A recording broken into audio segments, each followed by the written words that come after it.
Okay, now we'll talk about centrifugal force. Till now we talked about centripetal force. What was centripetal force? The force required for the body to perform circular motion. It acts along the radius towards the center. Its value is mv square upon r or mr omega square. Right? Now we'll talk about centrifugal force. Okay. Now listen carefully. This is a very interesting concept to understand. Fine. Okay. Now look here. Suppose there is a disc over here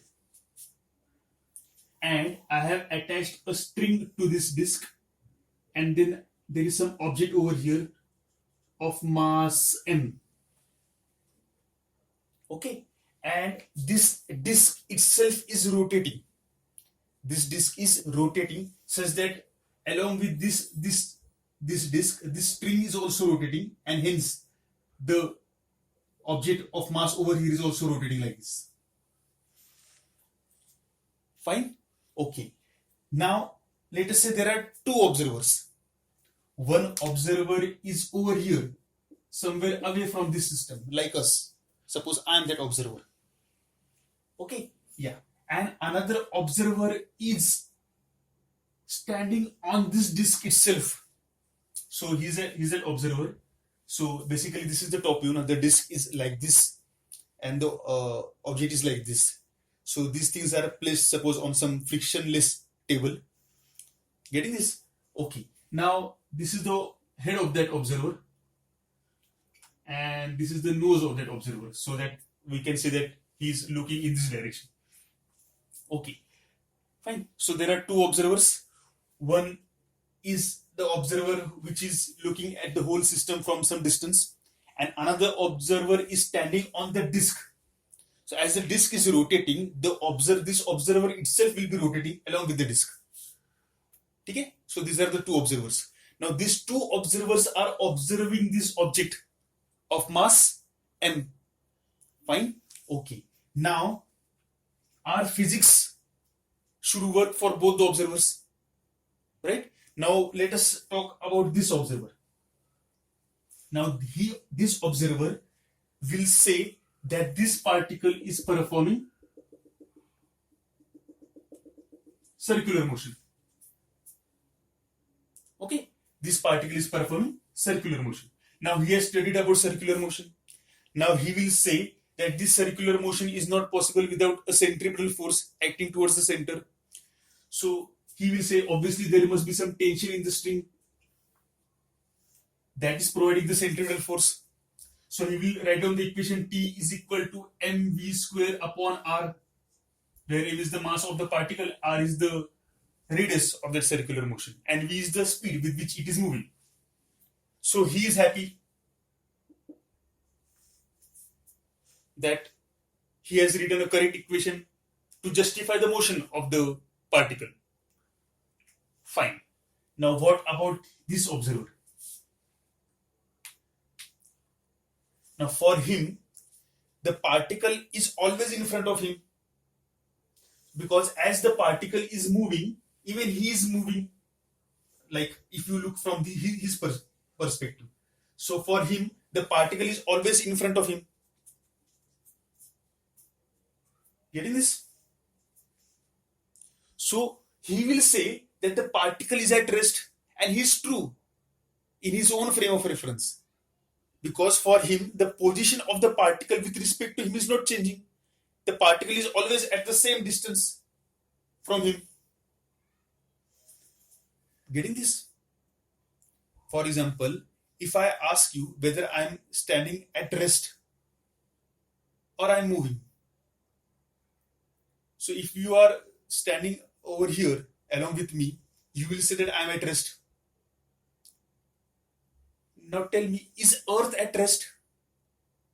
You will say that no, Earth is not at rest because Earth is rotating around Sun. So now, whether I am at rest or no, because I am standing on Earth, so obviously even I must be moving. So there is a perspective, no? It is relative. For you, who is along with me over here in this room, my position is not changing with respect to you. So for you, I am at rest. But for any person who is suppose in sky, or in space, somewhere far away, he will see that the earth is rotating, and hence we both are rotating. So for him, we both are in motion. For us, we both are at rest with respect to each other. Getting this? In the same way, for him, the particle was rotating, and he has justified the motion by putting the equation. He has studied circular motion. But for him, the particle is at rest. Getting this? So what does Newton's law tells us? That whenever a particle is at rest, there must be either no force acting on the particle, or even if there are forces acting on the particle, the forces must cancel each other. Or there must be balancing forces acting on the particle for the particle to be at rest. Now, for this observer, this particle is at rest. But if he touches this string, he will observe that string is taut, or he can feel the tension in the string. So he will say that obviously there is a force acting on this. There is a tension in the string, so there is a force acting on this particle in this direction towards him. Now he is confused. Now the observer over here is confused. Why? Because he sees that there is a force acting on the particle. That is the only force, and still the particle is at rest. Now physics is not working for this observer. Newton's first law of motion is not working for this observer. Why? Because he is seeing that there is a net force acting on the particle. Still the particle is at rest. Hence, in order for the Newton's first law of motion to work even for him, he will he will consider a fictitious force. Now there, he will consider what? A fictitious force to balance this force. Then only he can justify that this particle is at rest. Now where should be the direction of that fictitious force? That direction should be away from here, and of the same magnitude as this. Getting this? Getting this? Okay. So for him, for the Newton's laws of motion to work, he has to consider a fictitious force called as the pseudo force, which is not real, acting in the opposite direction to balance this force. Right? Now we know that this force was nothing but mv square upon r, and hence for him, he will also write the equation P is equal to mv square upon r.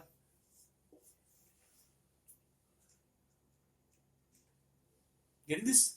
So now physics is working for both of them, provided the person that is moving with the body along the circular path considers a force acting on the body in the opposite direction. Now this force is nothing but the centrifugal force, as I have mentioned over here.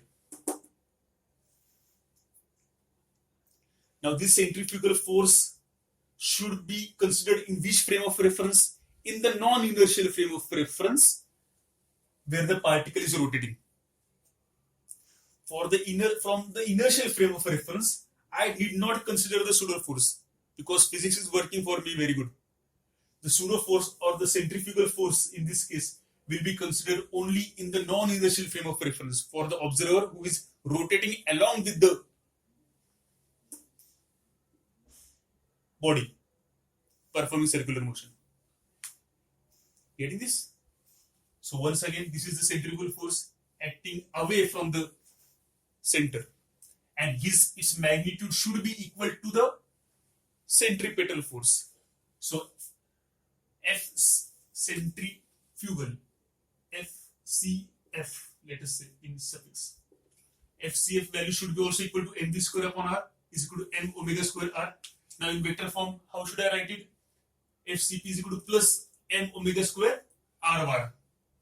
Plus indicates that the centrifugal force direction is in the same direction as that of radius vector. Centripetal force, while writing centripetal force, we put here minus sign because to denote a direction opposite to the direction of radius vector. But for centrifugal force, we have to put it as a plus sign. Getting this? Okay. Okay. Now, what are the examples of this centrifugal force? Now, look here. Suppose we are in a vehicle, a car or a bus, and the vehicle suddenly takes a left turn. We get pushed towards the right side, right? Why? Because on a centrifugal force is acting. And if the vehicle is taking a turn towards the right hand side, we will get pushed towards the left hand side. Because on us, centrifugal force is acting, and that force acts in the direction away from the center. Now, as I have said, this centrifugal force is not real force. Still, we literally feel the force. Right? Now, look here. Look this example. Look at this example.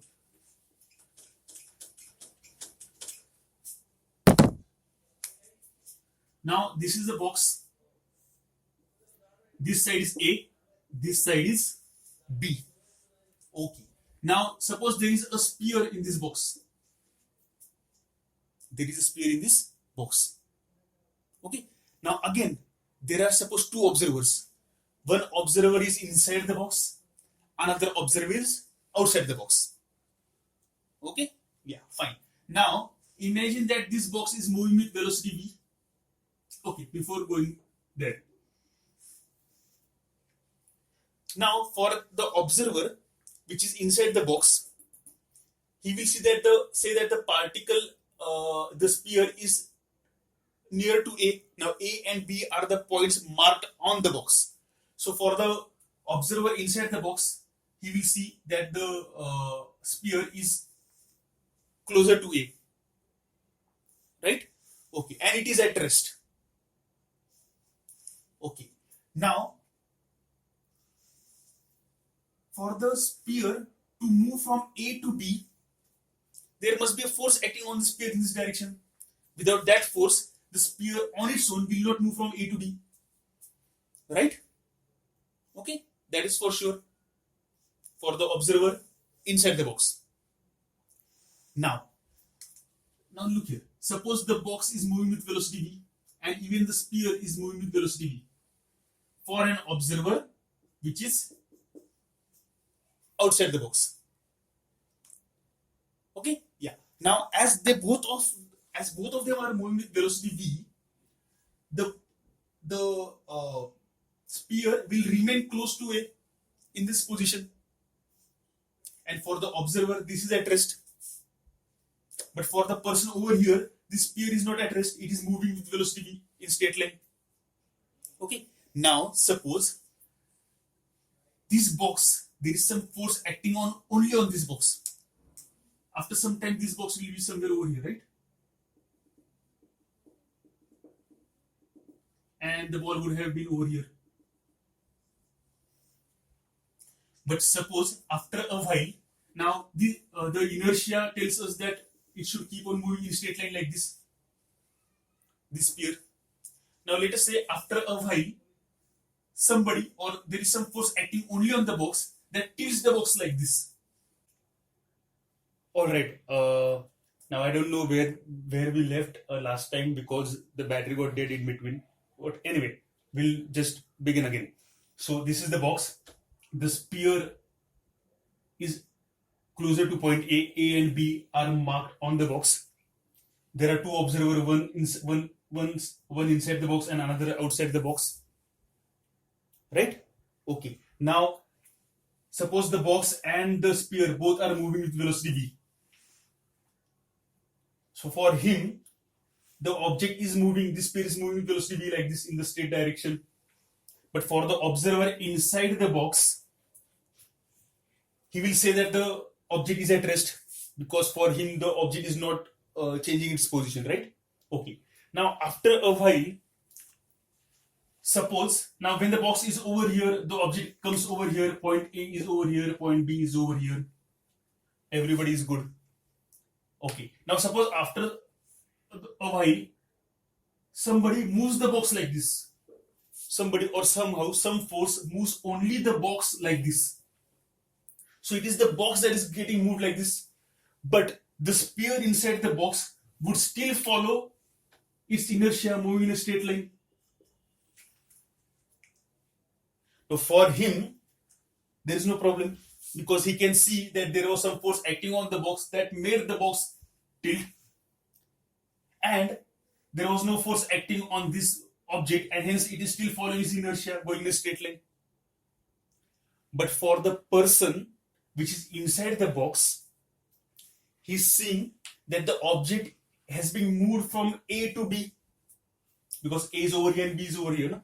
So relatively for him, the object has moved from A to B. Right? So he will say that there must be some force acting on the object. Because without that force, the object, because for him the object was at rest, right? Now suddenly the object moves from A to B without any force acting on the object. Get this? Literally there is no force acting on the object. The object is actually following his inertia going in a straight line. Right? But for the observer inside the box, he will say that no, the object was at rest at A. Now it has suddenly moved from A to B. There must be some force acting on the object. So for him, he will consider a force acting on the object. That is nothing but our centrifugal force. So the box has suddenly taken a left turn, and hence the force is acting on the object over here towards right. That made the object move from left to right in his frame of reference. Get this? So is there any real force acting on the object? No. But this force must be considered by the person inside the box. Fine?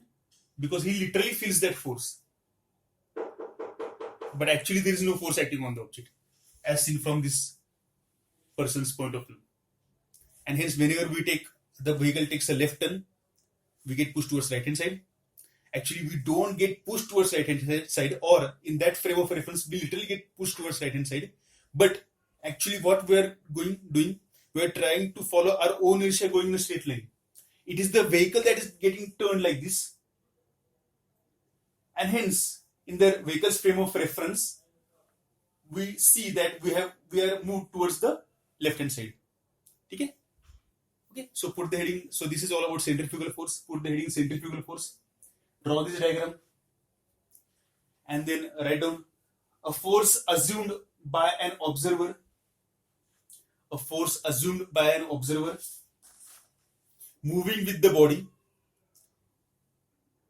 to be acting on the body in a direction away from the center of the circular path is called centrifugal force. Full stop. Then write down it has the same magnitude as that of centripetal force, but opposite in direction, and write down it is a pseudo force. And then mention this formula that we have discussed. Okay? Sure. Thank you.